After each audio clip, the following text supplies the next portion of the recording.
Uma leitura longa, mas nós vamos fazê-la toda.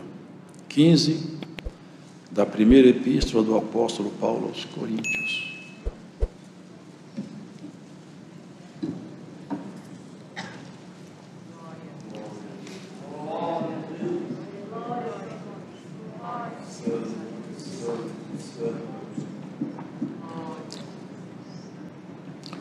Também vos notifico, irmãos, o evangelho que já vos tenho anunciado, o qual também recebeste, e no qual também permaneceis, pelo qual também sois salvos, se o retiverdes tal como vos tenho anunciado, se não é que crestes em vão. Porque primeiramente vos entreguei o que também recebi, que Cristo morreu por nossos pecados, segundo a Escrituras, e que foi sepultado, e que ressuscitou ao terceiro dia, segundo as Escrituras, e foi visto por Cefas e depois pelos 12, depois foi visto uma vez por mais de 500 irmãos, dos quais vive ainda a maior parte, mas alguns já dormem também. Depois foi visto por Tiago, depois por todos os apóstolos, e por derradeiro, de todos me apareceu também a mim, como a um abortivo, porque eu sou o menor dos apóstolos, que não sou digno de ser chamado apóstolo, pois que persegui a igreja de Deus, mas pela graça de Deus sou o que sou. E a sua graça para comigo não foi vã. Antes trabalhei muito mais do que todos eles, todavia não eu, mas a graça de Deus que está comigo. Então, ou seja eu, ou sejam eles, assim pregamos e assim haveis crido. Ora, se prega que Cristo ressuscitou dos mortos, como dizem alguns dentre vós que não há ressurreição de mortos? E se não há ressurreição de mortos, também Cristo não ressuscitou. E se Cristo não ressuscitou, logo é vã a vossa pregação, a nossa pregação, e também é vã a vossa fé. E assim também somos considerados como falsas testemunhas de Deus, pois testificamos de Deus que ressuscitou a Cristo, ao qual, porém, não ressuscitou, se na verdade os mortos não ressuscitam. Porque se os mortos não ressuscitam, também Cristo não ressuscitou. E se Cristo não ressuscitou, é vã a vossa fé, e ainda permaneceis nos vossos pecados. E também os que dormiram em Cristo estão perdidos. Se esperamos em Cristo só nesta vida, somos os mais miseráveis de todos os homens. Mas agora Cristo ressuscitou dos mortos e foi feito as primícias dos que dormem. Porque assim como a morte veio por um homem, também a ressurreição dos mortos veio por um homem. Porque assim como todos morrem em Adão, assim também todos serão vivificados em Cristo. Mas cada um por sua ordem. Cristo, as primícias, depois os que são de Cristo na sua vinda. Depois virá o fim, quando tiver entregado o reino a Deus, ao Pai, e quando houver aniquilado todo o império e toda potestade e força. Porque convém que reine até que haja posto a todos os inimigos debaixo de seus pés. Ora, o último inimigo que há de ser aniquilado é a morte, porque todas as coisas sujeitou debaixo de seus pés. Mas quando diz que todas as coisas estão sujeitas, claro está que se excetua aquele que lhe sujeitou todas as coisas. E quando todas as coisas lhe estiverem sujeitas, então também o mesmo Filho se sujeitará àquele que a todas as coisas lhe sujeitou, para que Deus seja tudo em todos. De outra maneira, que farão os que se batizam pelos mortos, se absolutamente os mortos não ressuscitam? Por que se batizam eles, então, pelos mortos? Porque estamos nós também a toda hora em perigo? Eu protesto que cada dia morro, gloriando-me em vós, irmãos, por Cristo Jesus nosso Senhor. Se como homem combati em Éfeso contra as bestas, que me aproveita isso se os mortos não ressuscitam? Comamos e bebamos, que amanhã morreremos. Não vos enganeis, as más conversações corrompem os bons costumes. Vigiai justamente e não pequeis, porque alguns ainda não têm o conhecimento de Deus. Digo para vergonha vossa. Mas alguém dirá: como ressuscitarão os mortos? E com que corpos virão?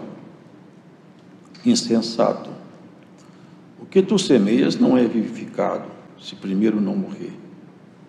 E quando semeias, não semeias o corpo que há de nascer, mas o simples grão, como de trigo ou de outra qualquer semente. Mas Deus dá-lhe o corpo como quer, e a cada semente o seu próprio corpo. Nem toda a carne é a mesma carne, mas uma é a carne dos homens, e outra a carne dos animais, e outra dos peixes, e outra a das aves. E há corpos celestes e corpos terrestres, mas uma é a glória dos celestes, e outra a dos terrestres. Uma é a glória do sol, e outra a glória da lua, e outra a glória das estrelas, porque uma estrela difere em glória de outra estrela. Assim também a ressurreição dos mortos. Semeia-se o corpo em corrupção, ressuscitará em incorrupção. Semeia-se em ignomínia, ressuscitará em glória. Semeia-se em fraqueza, ressuscitará com vigor. Semeia-se corpo animal, ressuscitará corpo espiritual. Se há corpo animal, há também corpo espiritual. Assim está também escrito: o primeiro homem, Adão, foi feito em alma vivente. O último Adão, em espírito vivificante. Mas não é primeiro o espiritual, senão o animal, depois o espiritual. O primeiro homem da terra é terreno. O segundo homem, o Senhor, é do céu. Qual o terreno, tais são também os terrenos. E qual o celestial, tais também os celestiais. E assim como trouxemos a imagem do terreno, assim traremos também a imagem do celestial. E agora digo isto, irmãos, que a carne e o sangue não podem herdar o reino de Deus, nem a corrupção herda a incorrupção. Eis aqui vos digo um mistério. Na verdade, nem todos dormiremos, mas todos seremos transformados, num momento, num abrir e fechar de olhos, ante a última trombeta, porque a trombeta soará, e os mortos ressuscitarão incorruptíveis, e nós seremos transformados. Porque convém que isto que é corruptível se revista da incorruptibilidade, e isto que é mortal se revista da imortalidade. E quando isto que é corruptível se revestir da incorruptibilidade, isto que é mortal se revestir da imortalidade, então cumprir-se-á a palavra que está escrita: tragada foi a morte na vitória. Onde está, ó morte, o teu aguilhão? Onde está, ó inferno, a tua vitória? Ora, o aguilhão da morte é o pecado, e a força do pecado é a lei. Mas graças a Deus que nos dá a vitória por nosso Senhor Jesus Cristo. Porque, meus amados irmãos, sede firmes e constantes, sempre abundantes na obra do Senhor, sabendo que o vosso trabalho não é vão no Senhor. Amém.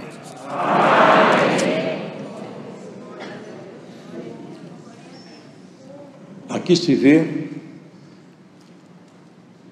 a diferença de um homem preparado por outro homem e de um homem preparado por Deus.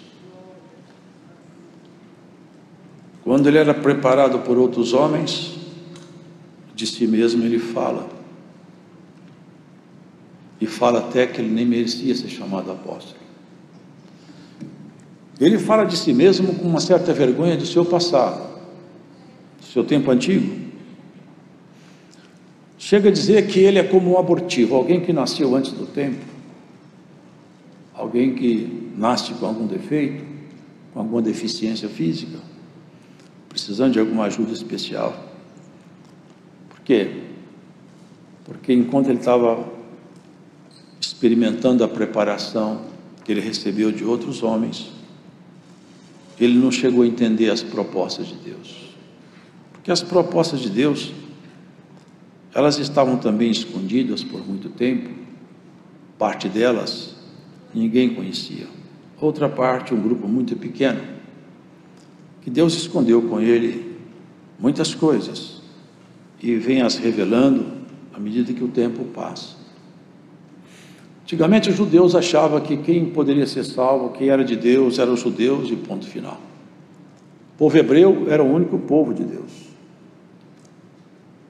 E a Escritura escondia um segredo. E Cristo revelou esse segredo. E Pedro, primeiramente, viu isso quando o Espírito de Deus desceu e veio fazer morada em pessoas que não eram da linhagem de Israel. E eles falavam em línguas, manifestavam o dom de Deus. E ele não pôde resistir, porque ele disse: olha, como é que eu posso negar água àqueles a quem o Senhor não negou o Espírito? Batizar agora é o mínimo. O Espírito de Deus passou a morar neles. Que argumento eu tenho para falar que eu não vou batizar essa gente? Se Deus veio morar dentro deles, quem sou eu para negar o batismo? Ele teve que explicar isso aos irmãos na Assembleia, lá em Jerusalém. E assim Deus vai abrindo os seus segredos. E até quando nós não entenderemos também a nossa própria vocação? Até quando nós não vamos entender o que significa a graça de Deus? E que propósito tem o Evangelho de Deus conosco?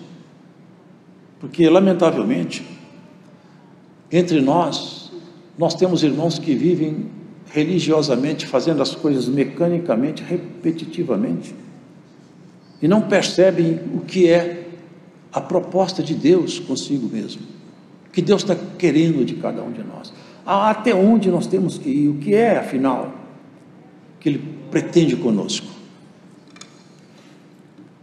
Primeiro homem, queridos, um pouco de pó na mão de um Deus todo-poderoso, vira o que Deus quer. Ele nem precisa de pó, porque não tinha nem pó, não tinha nem átomo, e Ele criou todo o universo a partir do nada. E com um pouco de pó, Ele fez uma estátua inerte, de matéria inerte. Nada ali tinha vida, era um pó transformado, porque onde Deus põe a mão, transforma, modifica, mas sempre para melhor. Diferente do inimigo, que onde ele põe a mão também ele transforma, mas sempre para pior. Quando é bonito fica feio, quando é vivo morre. Quando é honesto fica desonesto, quando é justo fica injusto. E bem-aventurado é aquele que pode dizer: quem molda o meu caráter é a mão de Deus. Porque quem é moldado pela mão do mundo, ele é moldado pelo nosso inimigo. E ele tem moldado a muitos, lamentavelmente. A muitos ele tem moldado. E molda se apresentando como se fosse o próprio bem personificado. E não é de admirar, porque se Satanás se transfigura em anjo de luz, nós não temos de admirar que seus ministros se transfigurem em ministros de justiça também. Adão era apenas uma estátua inerte. Aquela natureza foi transformada. Quando o assopro divino entrou nele, ele viveu. E passou a um ser vivo. Não sei com que biologia ele tinha, ninguém sabe. Mas uma coisa eu sei pelo texto escritural, e não tenho medo de afirmar: o que ele tinha como natureza humana não é precisamente isso que nós temos hoje. Por que eu falo isso? Porque em nós há uma programação genética para a célula envelhecer e morrer. Adão não ficava velho nem morria. Então não era igualzinho a nós, alguma coisa era diferente. Uma bênção que repousava nele modificou a sua natureza, não sei como era, mas alguma coisa diferia de nós, diferia. Ele veio do pó e virou um homem. Agora, a desobediência dele fez com que ele, de homem, fosse virar pó. Isso não era projeto original. O projeto era continuar cada vez melhor, não pior. Se o pó virou homem, o homem tinha que virar ser celeste. E o homem voltou a ser pó. Vocês percebem o que a desobediência faz? Muitos repetem hoje: Deus é Pai, Deus não vai pôr ninguém no inferno. Deus não põe mesmo. As nossas obras é que nos jogam lá. Mas ninguém se engane, hein? O inferno não está vazio e não ficará vazio. E quem não andar com Deus, ele está com o inimigo. Porque ele falou: quem comigo não ajunta espalha, e quem não é por mim é contra mim. Ninguém bata no peito e fala: Deus não vai pôr ninguém no inferno. Esse discurso, essa filosofia, porque isso é uma retórica de filosofia, tem levado muitos. Já levou Adão lá atrás. Uma boa retórica, um argumento filosófico muito bom, virou pó. Por isso que Jesus é chamado o segundo Adão. Ele precisava de morrer, subir na cruz em nosso lugar. Porque não sei se os irmãos sabem, a cruz é simbologia de maldição. O símbolo da cruz é maldição. Está escrito assim: maldito aquele que for pendurado no madeiro. Subir na cruz é ser maldito. Por nossa causa isso aconteceu. Então a natureza humana de Jesus, ela foi ali na cruz tomar a nossa maldição. Ele morreu. Mas tem um detalhe: não virou pó, não voltou ao pó. Vocês já perceberam isso? Não virou pó. Ele entrou na morte, mas a morte não entrou nele. Glória ao santo nosso Senhor. 3 dias, o corpo inerte, e a decomposição não pôde tocar naquele corpo. Havia uma profecia: não permitirá que o seu santo veja a corrupção, nem que sua alma permaneça no Hades. Ali ele entrou, e dali ele saiu. Aquele corpo, que pagou o nosso pecado, mas nunca pecou, era um templo santo. Ele tinha profetizado: derribe esse templo, em 3 dias eu construo ele outra vez. Glórias ao Senhor, porque a autoridade absoluta está com ele. Se fazendo frágil por nossa causa, ele é todo poderoso. Se submeteu a juízos temerários, inventaram mentira para condená-lo, e descaradamente mentiu repetidas vezes para condená-lo, mas as mentiras não se sustentavam, e Cristo não poderia ser vencido num tribunal pela mentira, porque ele é a própria verdade encarnada. E quando mentiam, eles caíam em contradição e não conseguiam firmar-se na mentira, e a verdade resplandecia diante deles. A verdade vai resplandecer diante do rosto dessa igreja, e nenhuma mentira vai te levar aos cárceres espirituais, nenhuma mentira vai te vencer em juízo. Glórias ao Senhor. E se a mentira se levantou, ela vai cair, porque a palavra do Senhor determina a queda da mentira na tua própria história. Glórias ao Senhor. Você não será vencido pela mentira. Defenda a verdade, ela se levanta e te defende no tribunal. Glórias ao Senhor. A morte, o inferno, que é o horror de toda a humanidade. Cristo levantou-se da morte. Numa mão tinha a chave da morte, na outra a chave do inferno. Na condição de homem, eu assumi toda a dívida humana, e na condição de Deus, eu agora dou ordens. Quem entra no inferno e quem entra na morte. Porque, irmãos, guardem isso: o corpo do Senhor não virou pó.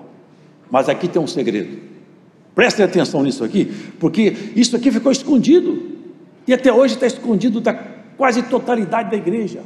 Eu vejo os irmãos falar uma coisa e outra, e eu percebo que falta essa maturidade aqui, e ela está aqui, é nossa, nós temos direito de tomar posse dela.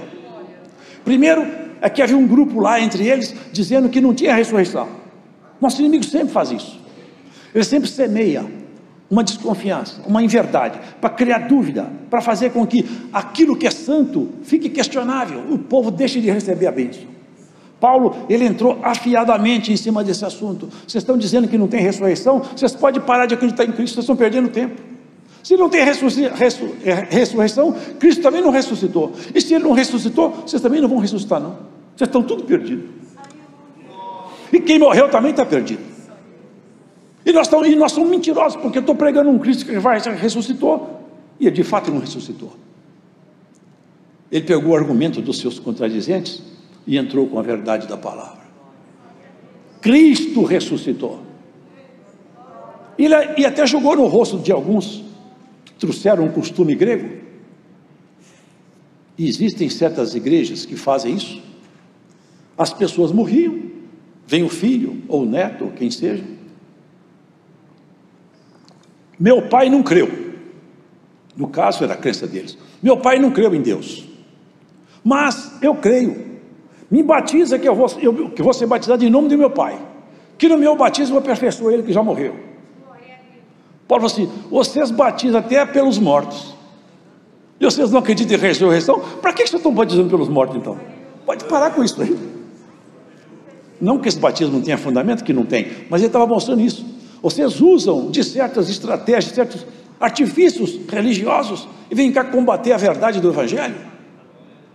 Olha, ele fala, Cristo ressuscitou, e olha, apareceu para Cefas, apareceu para 500 irmãos de uma vez só, apareceu para os 12, até Tiago, que não cria nele, que era irmão carnal de Jesus, meio irmão, porque filho da mesma mãe, embora que Jesus não tivesse pai carnal, mas a mãe era a mesma, e Maria teve filhos, e a Bíblia enumera os filhos e até nomeia. E Tiago era um dos filhos de Jesus que não creu em Jesus enquanto o Senhor esteve aqui em carne, mas depois ele creu. Ele apresentou-se a ele também. Eu sou o menor de todos, portanto eu não estou colocando aqui o conhecimento meu para me projetar diante de vocês. Eu sou o menor de todos. Eu não sou digno nem de ser chamado apóstolo. Mas como ele era um homem da verdade, ele falou assim, mas tem uma coisa, embora que eu não seja nem digno, e eu, para falar a verdade, eu sou até como um abortivo, mas também não tem ninguém que trabalhou igual eu.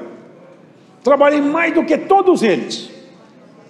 Agora também não fui eu não, é que a graça de Deus entrou dentro de mim com autoridade tal, e eu não retive o poder de Deus em mim. Na medida que Deus manifestava em mim, eu falava, vou para a esquerda, para a direita, eu pego a espada, eu não saio da guerra, eu não corro da batalha.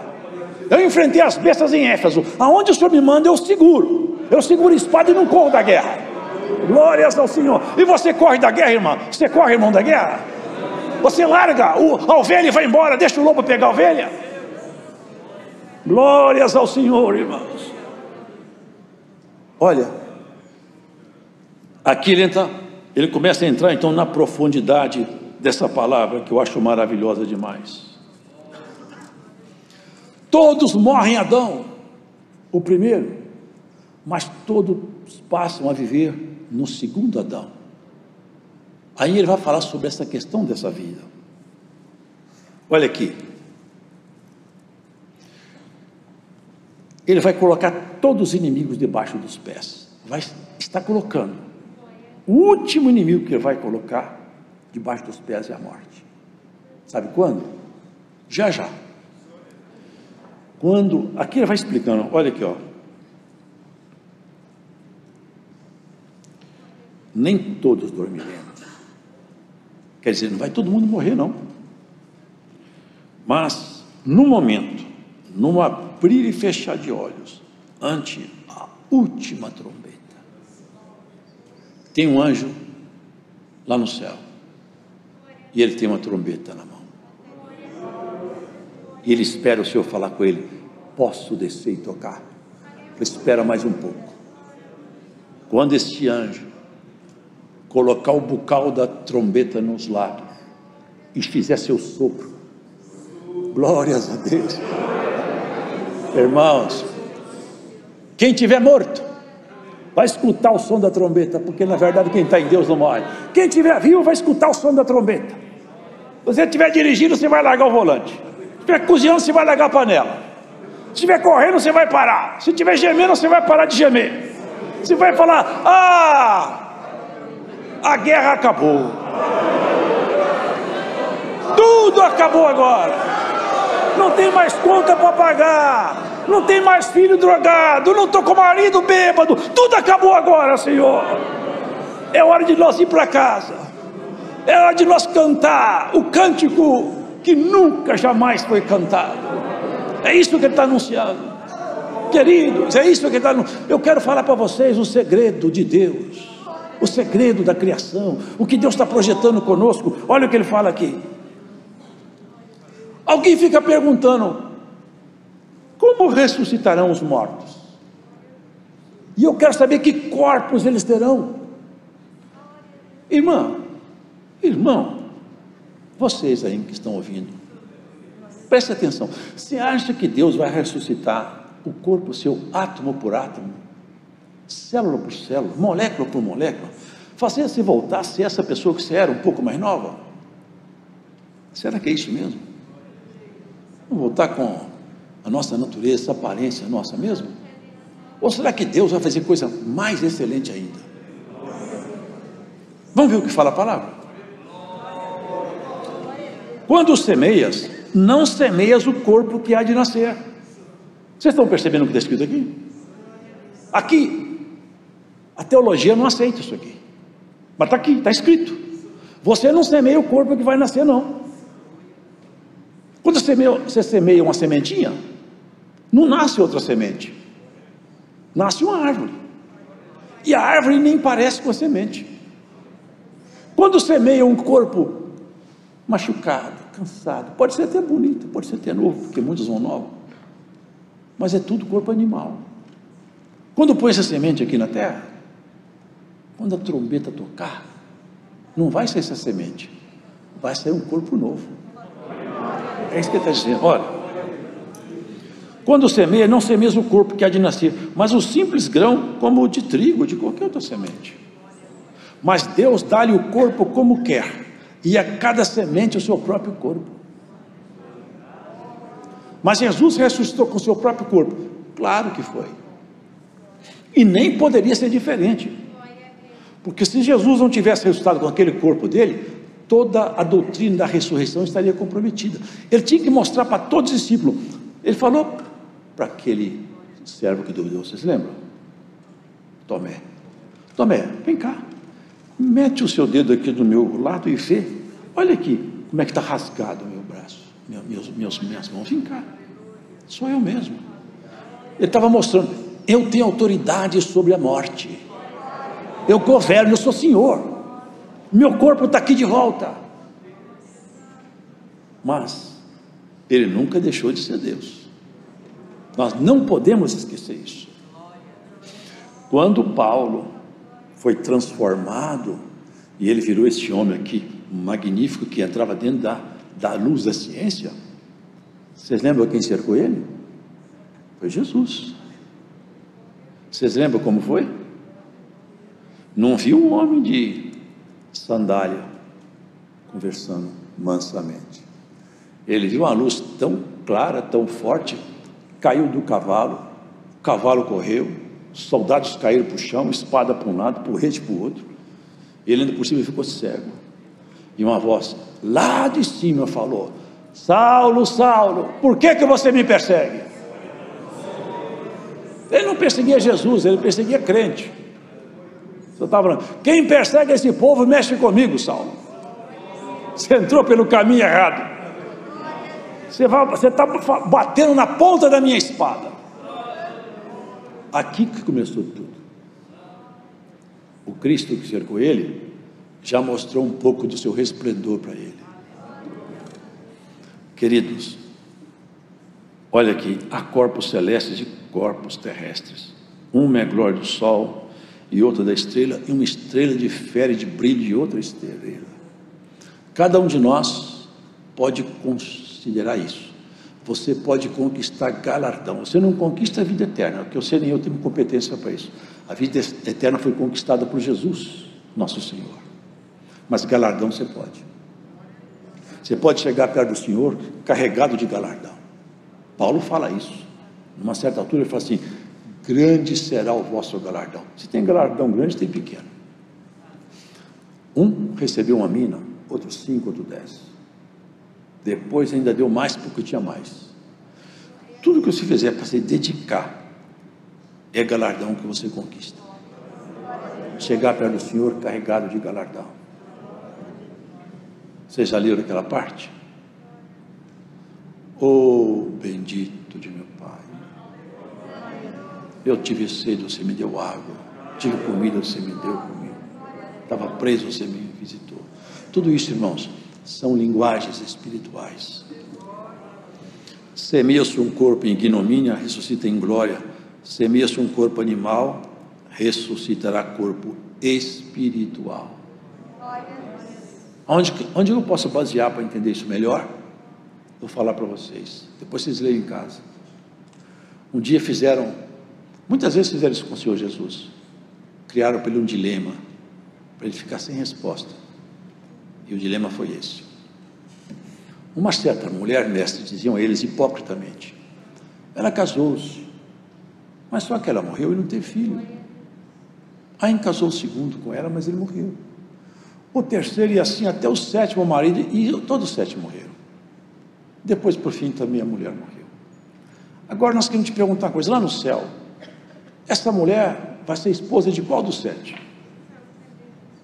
Vocês erram muito, porque vocês não conhecem nem o poder de Deus, nem as Escrituras. O poder de Deus, que esse dilema Deus quebraria ele com qualquer facilidade, mas nem a Escritura, porque está escrito: aqueles que forem julgados dignos de viver lá com o Senhor, não se casam, nem se dão em casamentos, mas serão semelhantes aos anjos. É o corpo espiritual, é a glória de Deus que passará a habitar permanentemente em nós. Nós seremos revestidos da natureza de Deus, estaremos com Ele, com essa natureza dentro de nós. E o segredo da graça é isso, é a ressurreição, é o final, porque melhor é o fim do que o começo. É melhor o dia da morte do que do dia do nascimento. Quando alguém termina a carreira, firme, fiel, ele suspira, acabou, mas ali começou, nunca mais ele pode ser tocado. Aquele lá vai ser recebido, acabou a sua peleja, acabou todo o problema, agora é tempo de paz. Queridos, o Evangelho de Jesus Cristo nos propõe a visão que Paulo fala. Olha como que ele termina: cumprir-se-á a palavra que está escrita, tragada foi a morte na vitória. Tragada, ela foi vencida. A morte foi vencida na vitória, e a vitória é Jesus. Ele venceu a morte, e ele desafia a morte num cântico: onde está a morte, a tua, olha aqui, onde está a morte, o teu aguilhão? Onde está o inferno, a tua vitória? É um desafio. Cadê a morte? Cadê inferno, o poder seus? Porque eu me vejo aqui, conhecedor de Cristo e da graça, que toda a autoridade que o inferno e a morte tinha, já perderam comigo o seu poder, e já perderam com você também, porque tragada foi a morte pela vitória. Ora, o aguilhão da morte é o pecado, e a força do pecado é a lei, porque se não tivesse uma proibição de pecar, todo mundo podia pecar, mas como que está proibido, e o homem peca, então o aguilhão é como se fosse a ponta de uma guia, de uma espada. Mas graças a Deus que nos dá vitória por nosso Senhor Jesus Cristo. Sede abundantes na obra do Senhor, sabendo que o vosso trabalho não é vão. Essa obra é para a eternidade. Essa doutrina é para aqueles que vão viver com Deus. Nada aqui é por um tempo. A proposta de Deus conosco não é uma proposta de religiosos, nem você está formatada para ser um religioso, nem uma religiosa. Você está sendo trabalhada para ter um corpo igual ao do Senhor e morar com Ele aonde Ele mora. E nem aqui também não. Porque Ele falou, eu não sou daqui e vocês também não são daqui. E falou mais, na casa do meu pai tem muito lugar, e é para lá que nós vamos. Ele mostrou para João, João viu, olha que interessante. Ele falou para João assim, João, vem cá que eu vou te mostrar a esposa do Cordeiro. A esposa do Cordeiro é a igreja. E João saiu para olhar. Sabe o que ele viu? E eis que eu vi descer, adereçada, adornada, bonita, a nova Jerusalém. A esposa do Cordeiro é a nova Jerusalém. Deus estará em nós. Lá não tem mar, não tem sol. Vocês podem entender isso? Que não é nesse plano. Que não é nesse plano. É lá em cima, é no plano superior mesmo. É lá. É para lá que nós vamos. É para lá que você foi chamada. Não perca tempo com ninharia. Não perca tempo com coisa pequena. Não se deixe amarrar por coisas humanas.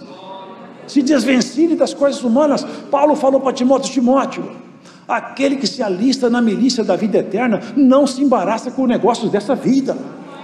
Não se embarace com nada. Solta as amarras dos seus pés. Desamarra as suas mãos. Santo é o Senhor. O Senhor te soltará por essa palavra. O Senhor te dará força para você caminhar por essa palavra. Não se deixe prender por nada. Não se deixe amarrar por nada. Não se deixe vencer por nada. Não se deixe dominar por nada. Nem por filosofia, nem por argumentos humanos, nem por ameaça de homens. Santo é o Senhor Jesus. Fosse chamado para a eternidade, levantai a cabeça os apóstolos eternos, porque o Rei da Glória vem passando para encontrar com cada um de nós. Crendo, você verá a glória do Senhor. Investiu pesado em você, acreditou em você, um crédito que nem o homem faria. Deixou o sangue derramado na cruz, e por você ele fez isso aí. Te deu o Espírito dele, a glória dele está em você. E você não entende isso. Se você entendesse, ia bater insistentemente na porta. Senhor, abre a porta, eu quero sentir a tua glória. Abre a porta, eu quero ver o que está de trás da porta. Traga notícia lá de cima para mim. Aleluia. Os homens querem saber como é que está o dólar, como é que está a cotação do dólar. Quer saber a notícia aqui de baixo. Procura saber como está lá em cima. Como que está a cotação das suas ações lá em cima. Glórias ao Senhor. Procura saber como que anda o teu prestígio lá na casa real. Procura saber o que Deus anda pensando a teu respeito.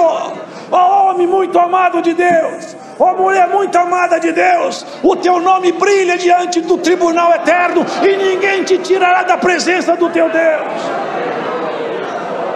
Irmão, sinto a virtude do Senhor. É coisa boa a palavra, coisa boa a palavra.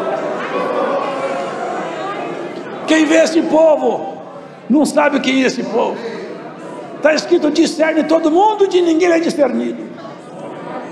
Uma lavadeira, uma passadeira, uma empresária, um advogado, um médico, um lixeiro, tudo de mão dada, tudo irmão, tudo parecido.